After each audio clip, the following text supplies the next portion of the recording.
It takes a legend to merit a documentary. And the late antivirus software tycoon John McAfee, who made his millions as a Silicon Valley pioneer, was himself often so toxic that he managed to infect many he came in contact with during his 75 hell-raising years. A wild life. That's the subject of Netflix's new documentary Running with the Devil, The Wild World of John McAfee. While some saw him as that toxic threat, others saw him as a colorful renegade, dropping truth bombs on Twitter to his 1 million followers when he wasn't doing drugs, drinking heavily, or shooting off some of the many guns in his possession. Born in England to a British mother and an abusive, alcoholic American father, McAfee started out as a brilliant math nerd, going so far as to start work on a doctorate in math at Northeast Louisiana State College before being thrown out for having an affair with an undergraduate. It was a sign of things to come, but McAfee still pursued a conventional career for a while, working as a programmer for the Apollo program at NASA and going from there to Booz Allen Hamilton and Lockheed. When he got wind in 1986 of a bad computer virus that was designed to infect PCs, he saw his chance to create a system to keep malware off computers, and made his fortune with McAfee antivirus software. But from there things go really off the rails. While McAfee dabbled in cryptocurrency, yoga and biochemistry ventures, the stock market crash of the late 2000s wiped out most of his fortune. He decamped to Belize in 2008.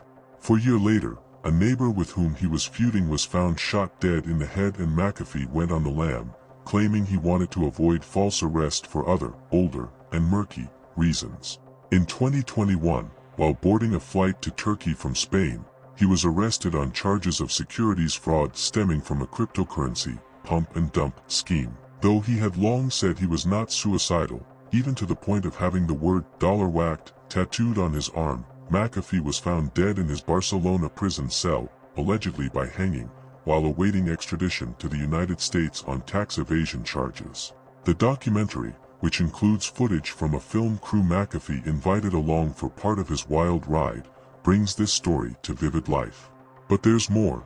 Check out these 5 more amazing things about John McAfee that you won't believe are true, because when it comes to this guy, the truth is clearly stranger than fiction. He could still be alive. In his last years, McAfee often took very young women as lovers, some of whom were prostitutes or otherwise led very tough lives. In Belize, his girlfriend was 18-year-old Samantha Herrera, and he took her with him when he fled Belize for Guatemala in 2012 after the killing of his neighbor Gregory Fall. When McAfee was deported to the U.S. in 2013, he left Herrera back in Belize.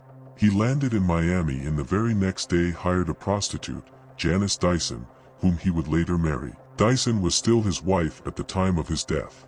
But it's Herrera we see at the end of the film, telling director Charlie Russell that she got a mysterious call several weeks after McAfee's death. She said it was John and he told her he paid people off to fake his death and is now living in Texas. Is it true? Herrera comes off as more convincing than you might think, and Russell says he doesn't know. He might have secretly killed his own father. Alex Cody Foster, a ghostwriter McAfee hired to write his autobiography, plays some tapes of interviews he did with McAfee and doesn't even realize their significance until the cameras are rolling. Foster says that McAfee told him his childhood was miserable. He watched his drunken father violently beat his mother and endured his violence personally as well. One day, when John was 15, his father shot himself dead. Or did he? We hear McAfee's voice on the tape. I want to change the world. I want my children and grandchildren and your children to have a better world than us where we have some love, he says. And there's a certain humanity. This world I've lived in, growing up with a father who broke my arms and abused me to the point where it was unbearable, abused my mother, to the point where I did something about it. Foster, looking shell-shocked, addresses the camera. Whoa. I never remembered that. I didn't know he said that. I feel like that was an admission right there. He could have been a contender for an Oscar. Had the early coding gig not worked out, McAfee might have given Marlon Brando some competition in the acting department. When he went on the lam to Guatemala from Belize, McAfee was arrested for entering the country illegally and was in some serious hot water. But as always, he had a scheme up his sleeve. While the Federals swarmed his hotel in Guatemala City, McAfee alternately smoked cigarettes, played the flute and kibitzed with his girlfriend's uncle, a highly connected attorney. Oh, And he also chose that moment to propose to Herrera. But then we see McAfee being whisked off in an Interpol van, and the next thing you know he's on a gurney being taken to the hospital because he's had a heart attack. Only he hasn't really had one. He faked it, with great success. Guatemalan officials washed their hands of him and put him on a plane to Miami. He said later that he had played the crazy card. It was a deception, but who did it hurt? I look pretty healthy, don't I? He added, everyone was looking for me, and they did not catch me. I escaped, was captured, and they tried to send me back. Now I'm sitting in Miami. There had to be some ineptness. What's a better story? Millionaire madman on the run. He admits to having wanted to kill his family during 3 lost months of drug use in the 1970s. In the 1970s, while married to his first wife, Lindsay, the mother of a daughter with whom McAfee was photographed when she was young but whose identity he always kept secret, McAfee began doing heavy drugs and drinking. His wife finally left him and took their daughter to his mother's home in Virginia.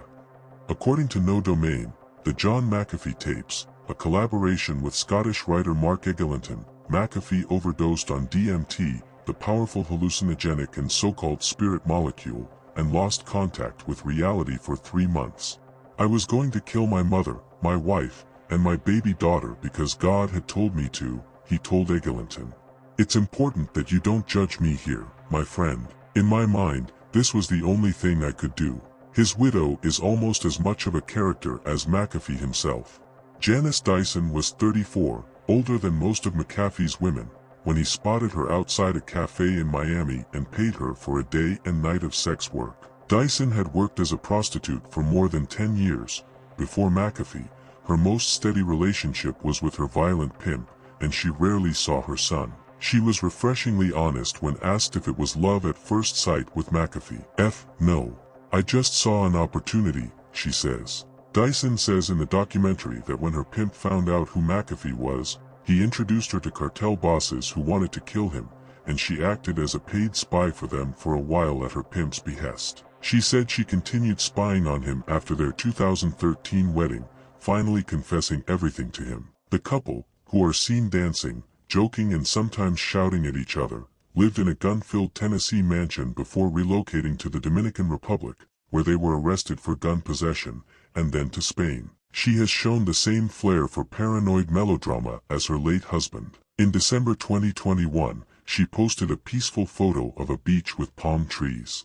The text read, "Since John's death there has been an effort to guarantee I would not make it to my next birthday, although I believe the ultimate goal is to ensure that I do not leave Spain alive.